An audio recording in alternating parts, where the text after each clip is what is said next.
Hello' মোৰ ভাইটি ভণ্টিসকল, মাইণ্ডস্পাৰ্ক একাডেমীলৈকে চবকে স্বাগতম জনাইছোঁ। মোৰ নাম ৰাজীৱ দাস আৰু আজি আমি পঢ়িম অসম জাতীয় বিদ্যালয়ৰ সপ্তম শ্ৰেণীৰ নতুন গণিত অনুশীলনী 1A। আমি ইতিমধ্যে যোৱা ভিডিঅ'ত অনুশীলনী 1Aৰ কিছু সমাধান আগবঢ়াইছিলোঁ। আজি আমি অনুশীলনী 1Aৰ 7 নম্বৰ প্ৰশ্নৰ পৰা সমাধান কৰিম। আমি 7 নম্বৰটো চাওঁ আহা। তোমালোকে কিতাপ বহি ওলাই ৰেডি কৰি লোৱা। 7 নম্বৰ প্ৰশ্ন পেজ নম্বৰ 9ত আছে। চোৱা তোমালোকে, আমাক চোৱা এৰ মান দিয়া আছে 16, বিৰ মান দিয়া আছে -22 আৰু চিৰ মান দিয়া আছে 18 হলে তলৰ ধৰ্মকেইটা সত্যাপন কৰা। অৰ্থাৎ তলত কিছুমান ধৰ্ম দিয়া আছে আমাক, যেনে আমি অলৰেডি যোৱা ভিডিঅ'টো আলোচনা কৰিছিলোঁ, যেনে আছিল আমাৰ ক্ৰম বিনিময় বিধি, সন্মিলন বিধি, যোগাত্মক একক সংখ্যাৰ অস্তিত্ব, তেনেকুৱা ধৰণৰ কিছুমান আমাক ইয়াত ধৰ্ম দিয়া আছে। সেইসমূহ আমি সত্যাপন কৰি দেখাব লাগিব, অৰ্থাৎ ভেৰিফিকেশ্যন কৰিব লাগিব। তো প্ৰথমতে আমি লিখি লওঁ কি কি আমাক দিয়া আছে। Given a equal to 16, b equal to -22 আৰু c equal to আমাক দিয়া আছে 18। এতিয়া a, b আৰু cৰ মানসমূহ ব্যৱহাৰ কৰি তলৰ ধৰ্মকেইটা আমি সত্যাপন কৰিব লাগিব। 1 নম্বৰতে চাওঁ আহা, আমাক দিয়া আছে a + b = b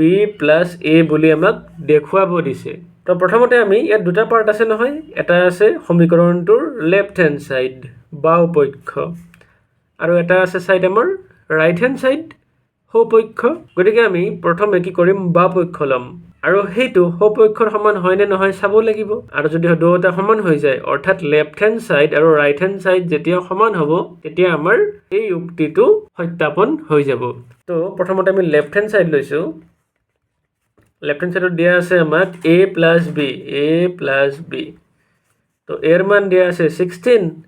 প্লাছ বিৰ মান দিয়া আছে -22 ইকুৱেল টু 16 প্লাছে মাইনাছে হয় -22। গতিকে ইয়াত এতিয়া দুটা বিপৰীত চিনযুক্ত সংখ্যা আছে, এটা আছে মাইনাছ, এটা আছে প্লাছ। কিন্তু মাইনাছ থকা সংখ্যাটো ডাঙৰ, গতিকে চিনটো আহিব মাইনাছ। 22ৰ পৰা 16 গ'লে হ'ব আমাৰ -6। এতিয়া আমি ৰাইট হেণ্ড ছাইড লৈছোঁ, অৰ্থাৎ b + a ইকুৱেল টু বিৰ মান দিয়া আছে -22 প্লাছ এৰ মান দিয়া আছে 16। তো 22 ডাঙৰ সংখ্যা, মাইনাছ চিন আছে, মাইনাছ চিন আহিব। 22ৰ পৰা এতিয়া 16 বিয়োগ কৰিব লাগিব। 22ৰ পৰা 16 বিয়োগ কৰিলে -6, অৰ্থাৎ ইয়াতো আমি -6 পাইছোঁ, ইয়াতেও -6 পাইছোঁ, দুয়োটা সমান। গতিকে কি লিখিব পাৰোঁ, therefore left hand side equal to right hand side. অৰ্থাৎ এইটো আমাৰ সত্যাপন হৈ গ'ল, মানে ভেৰিফাইড হৈ গ'ল। এতিয়া আমি চাম 7ৰ 2 নম্বৰটো। আমাক এটা সন্মিলন বিধিটো ইয়াতে সত্যাপন কৰিব দিছে, অৰ্থাৎ a + b + c equal to a + b + c whole. প্ৰথমে আমি একেধৰণে লেফ্ট হেণ্ড ছাইড ল'ম, a + b under bracket + c equal to এৰ মান আমাক দিয়া আছে কিমান, 16 প্লাছ বিৰ মান দিয়া আছে -22 প্লাছ চিৰ মান দিয়া আছে 18। 16 প্লাছে মাইনাছে হৈ গ'ল -22 প্লাছ 18। তো 22ৰ পৰা 16 গ'লে হ'ব -6 প্লাছ 18। 18ৰ পৰা 6 গ'লে হ'ব 12। এতিয়া আমি ৰাইট হেণ্ড ছাইডটো লৈ লওঁ। Right hand side a + b + c whole, এৰ মান দিয়া আছে আমাক 16 প্লাছ বিৰ মান দিয়া আছে -22 আৰু চিৰ মান দিয়া আছে 18। 16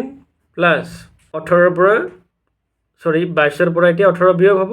ঠিক আছে, কাৰণ ডাঙৰ সংখ্যাটো মাইনাছত আছে, চিনটো মাইনাছত আহিব আৰু সেই ডাঙৰ সংখ্যাটোৰ পৰা সৰুটো বিয়োগ কৰিব লাগিব। 22ৰ পৰা 18 গ'লে হ'ব আমাৰ 4, -4।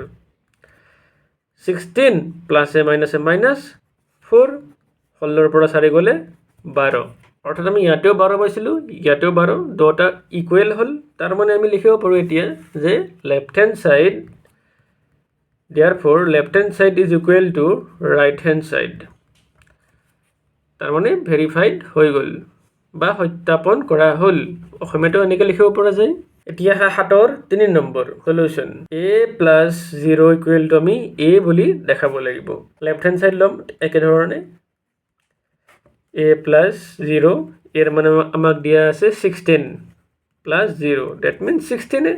16 ৰ লগত 0 যোগ কৰিলে 16 হ'ব আকৌ ৰাইট হ্যান্ড সাইড লোৱা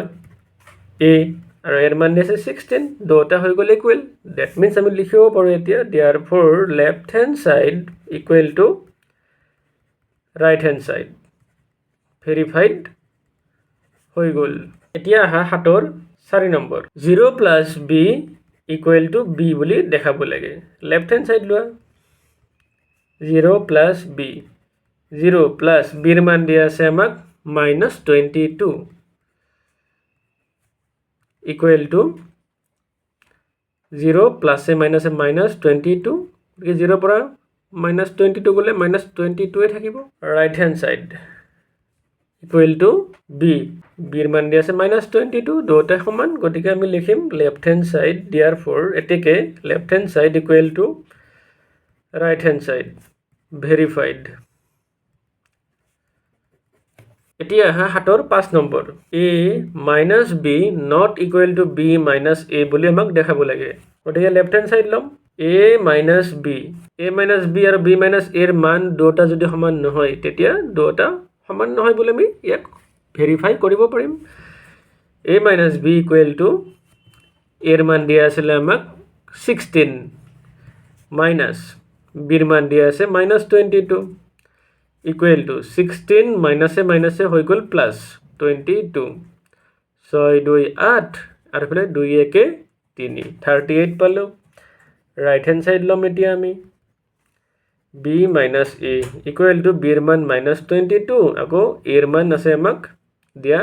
16 তো -38 38 আৰু ইফালে পালো -38 দুটা বেলেগ বেলেগ ঠিক আছে অৰ্থাৎ সমান নহয় তাৰ মানে আমি লিখিব পাৰো যে therefore a - b is not equal to b - a a - b আৰু b - a দুটা ইকুৱেল নহয় অৰ্থাৎ left hand side is not equal to right hand side verified এতিয়া 7ৰ 6 নম্বৰ শেষৰটো অংক ইয়াত আমাক দেখাব লাগে a - b - c not equal to a - b - c left hand side লম আগতে আমি a - b - c এর মান আমাক দিয়া আছিলে 16 তো এর জায়গাত 16 বহাই দিয়া মাইনাস b এর জায়গাত আমি বহাব লাগিব -22 মাইনাস c এর মান দিয়া আছিলে আমাক 18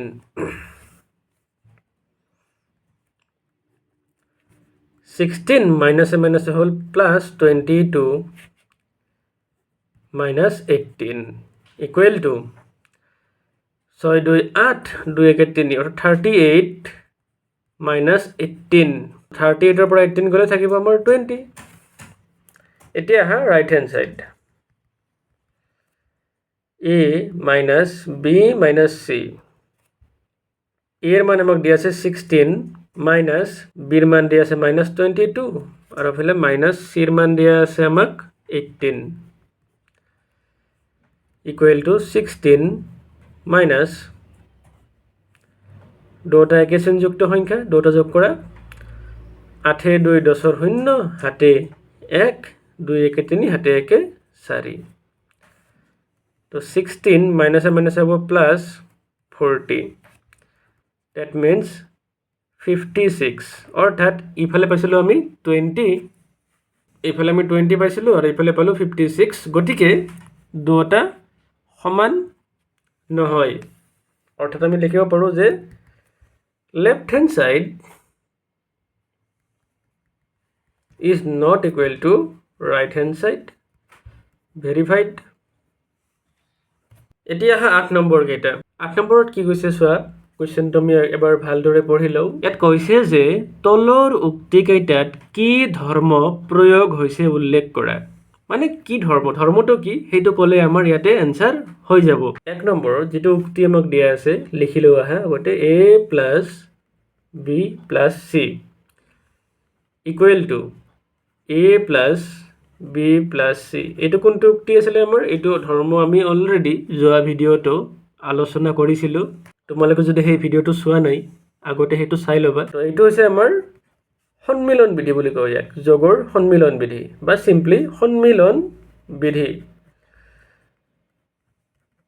বাছ এইখিনিয়ে। 2 নম্বৰটো চাওঁ আহা আমি এতিয়া। -13 প্লাছ 17 ইকুৱেল টু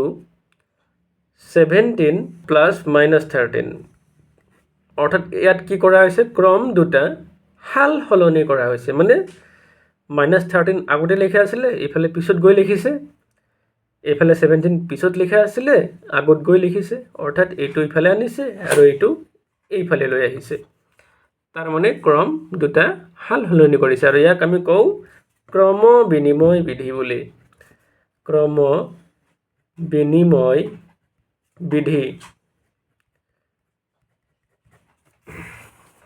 এতিয়া হা 8ৰ 3 নম্বৰ 42 প্লাছ 0 ইকুৱেল টু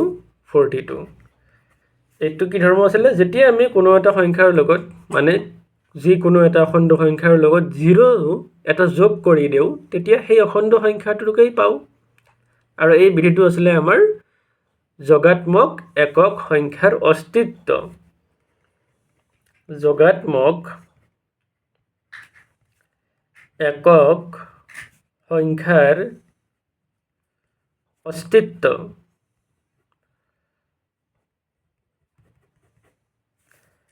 এতিয়া আহা 4 নম্বৰ 8ৰ 4 দিয়া আছে আমাক 92 প্লাছ -92 ইকুৱেল টু 0। অৰ্থাৎ যেতিয়া এটা সংখ্যাৰ লগত তাৰ বিপৰীত সংখ্যাটো যোগ কৰা হয় তেতিয়া আমি কি পাওঁ? 0। আৰু এই ধৰ্মটোকে কোৱা হয় যোগাত্মক বিপৰীত সংখ্যাৰ অস্তিত্ব বুলি। অৰ্থাৎ যোগাত্মক বিপৰীত মানে প্লাছ ইয়াতে আছিলে, ইয়াত মাইনাছ হৈছে, প্লাছ 92 মাইনাছ 92ৰ ওলোটা। অৰ্থাৎ বিপৰীত, গতিকে যোগাত্মক বিপৰীত সংখ্যাৰ অস্তিত্ব। এতিয়া আহা 8ৰ 5 নম্বৰ দিয়া আছে আমাক -16 প্লাছ 39 এটা অখণ্ড সংখ্যা। অৰ্থাৎ এই দুটা সংখ্যা যদি আমি যোগ কৰোঁ এটা অখণ্ড সংখ্যাকে পাম বুলি কৈছে। নিশ্চয় পাম। আৰু ইয়াকেই কোৱা হয়, এই ধৰ্মটোক কোৱা হয় আবদ্ধ ধৰ্ম বুলি বা আবদ্ধ বিধি। যোগৰ অখণ্ড সংখ্যাৰ যোগৰ আবদ্ধ বিধি। অৰ্থাৎ দুটা অখণ্ড সংখ্যা যোগ কৰিলে আমি এটা অখণ্ড সংখ্যাকেই পাওঁ। এতিয়া আহা 8ৰ 6 নম্বৰ শেষৰটো অংক দিয়া আছে আমাক -25 plus 17 plus -42 equal to -25 plus 17 plus -42। অৰ্থাৎ এইটো যদি a বুলি ভাবোঁ আমি a plus b plus c equal to a plus b plus c। এইটো কোনটো ধৰ্ম আছিলে আমাৰ? পৰীক্ষাত এইখিনি লিখিব নালাগে, বুজিবৰ কাৰণেহে মই তলত লিখিছোঁ দেই। তো এইটো আছিলে আমাৰ সন্মিলন বিধি। সন্মিলন বিধি। এতিয়া আহা 9 নম্বৰ কি কৈছে আমাক যে -129ৰ পৰা -842 আৰু 469ৰ যোগফলটো বিয়োগ কৰে। একদম ধ্যান দি পঢ়িবা দেই, প্ৰশ্নটো অলপ টেকনিকেল কুৱেশ্যন। যে -129ৰ পৰা অৰ্থাৎ আমি লিখি লৈছোঁ আগতে 9 নম্বৰ সলিউশ্যন। যে -129ৰ পৰা কি কৰিব লাগে? বিয়োগ কৰিব লাগে। কি বিয়োগ কৰিব লাগে? যে -842 আৰু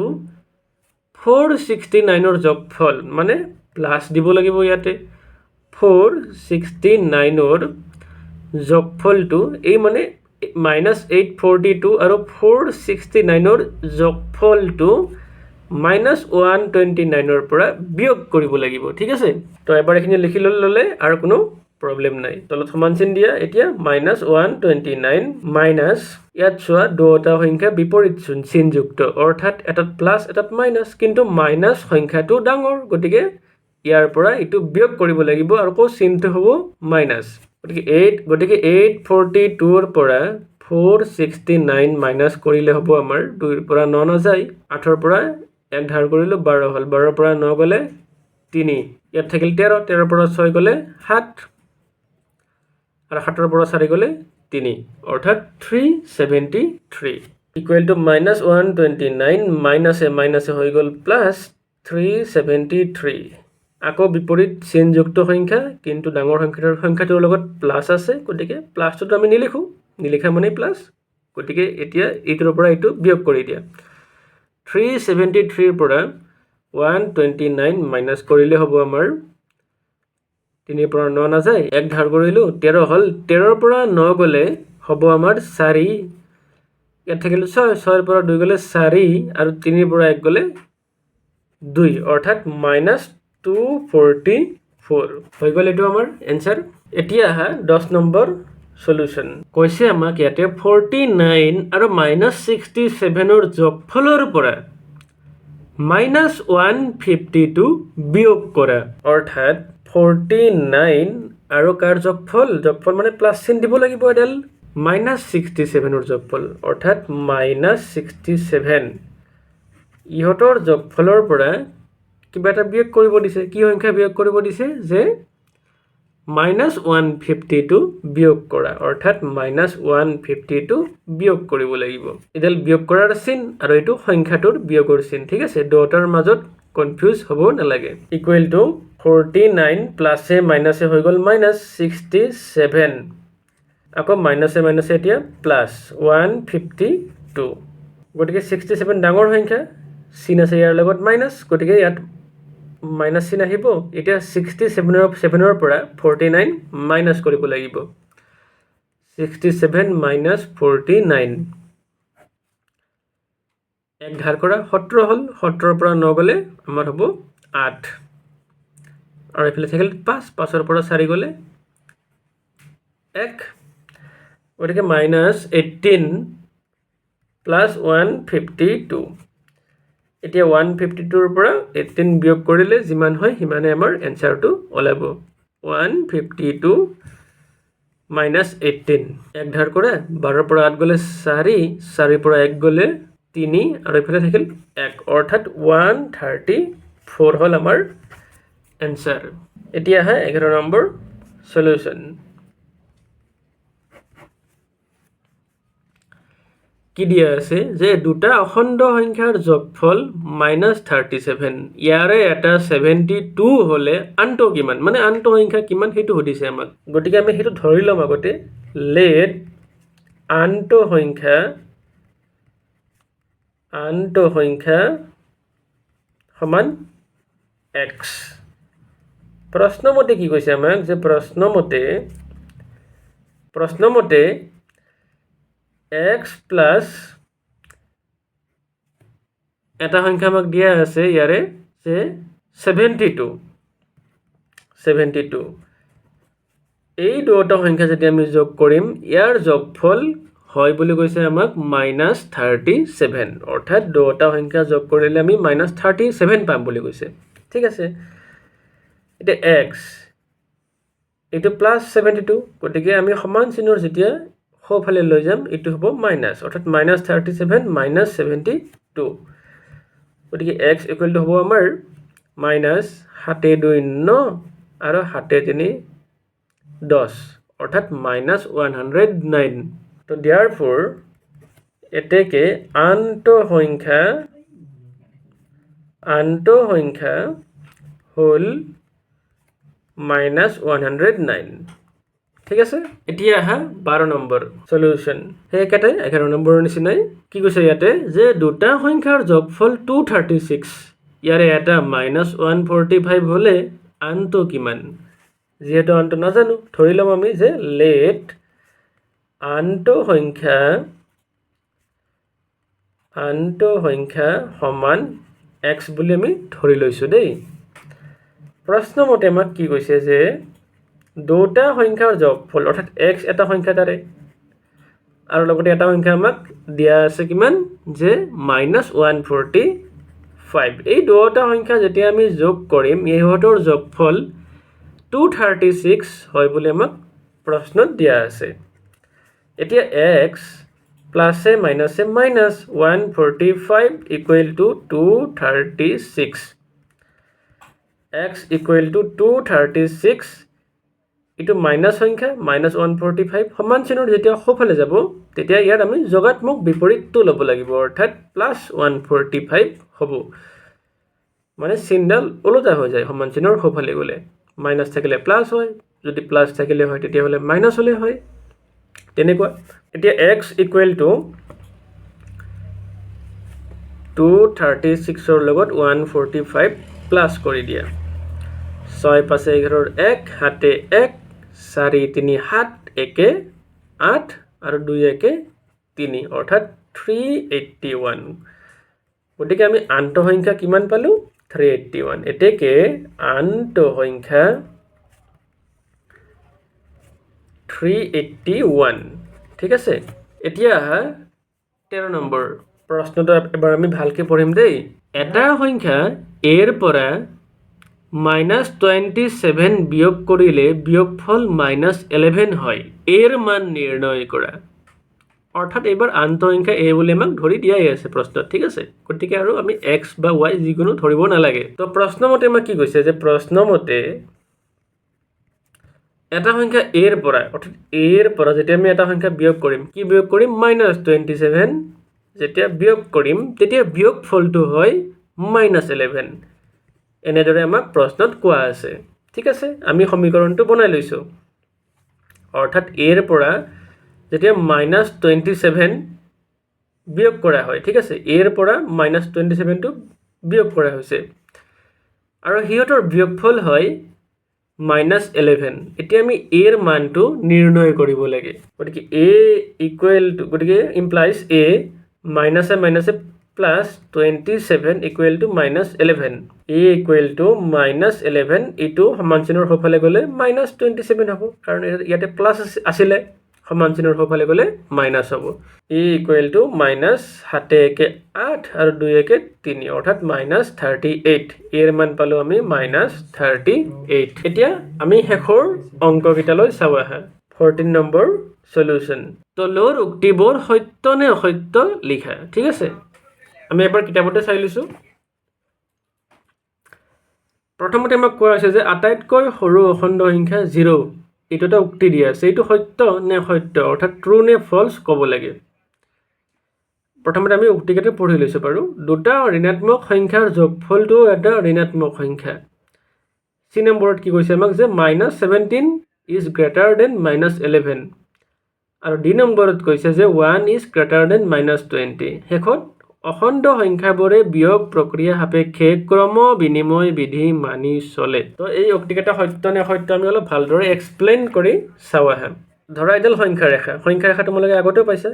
ক্লাস 6ত তাৰ আগতে ক্লাস 5ত মাজত কি বহে 0 ইফালে ধনাত্মক সংখ্যাবিলাক বহে 1 2 3 4 এনেকে অসীমলৈকে গৈ থাকে ইফালে -1 -2 -3 -4 এনেকে ঋণাত্মক সংখ্যাবিলাক আগবাঢ়ি বাওফালে গৈ থাকে আৰু ধনাত্মক সংখ্যাবিলাক সংখ্যা ৰেখাৰ সোঁফালে আগবাঢ়ি গৈ থাকে ঠিক আছে তো এই যিবিলাক ঋণাত্মক সংখ্যা এইবিলাক 0তকৈ সৰু হয় ঠিক আছে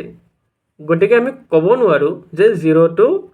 আটাইতকৈ সৰু অখণ্ড সংখ্যা বুলি আমি ইয়াক ক'ব নোৱাৰো গতিকে এই উক্তিটো মিছা কিয়নো 0তকৈও অসংখ্য সৰু অখণ্ড সংখ্যা আমি সংখ্যা ৰেখাডালত পাও ঠিক আছে গতিকে 1 নম্বৰটো আমি কি লিখিম যে অসত্য বা ফলছ 2 নম্বৰত আমাক কৈছে বি নম্বৰ এটো এ নম্বৰ আছিলে বি নম্বৰত আমাক কৈছে যে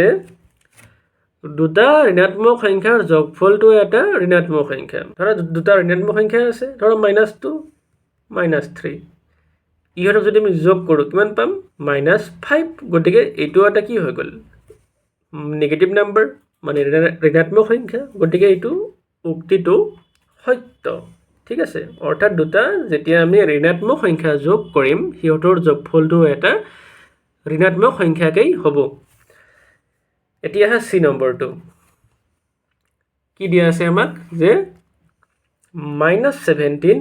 is greater than -11 যদি আমি এপাত সংখ্যা ৰেখা টানি চাওঁ ইফালে 0 পৰা আহিবতো ঠিক আছে গতিকে ধৰা আমি ইয়াত 0 নালাগে বাৰু ধৰা ইয়াক আমি -15 পৰা বুজাইছোঁ -15 -16 -17 -18 ঠিক আছে তো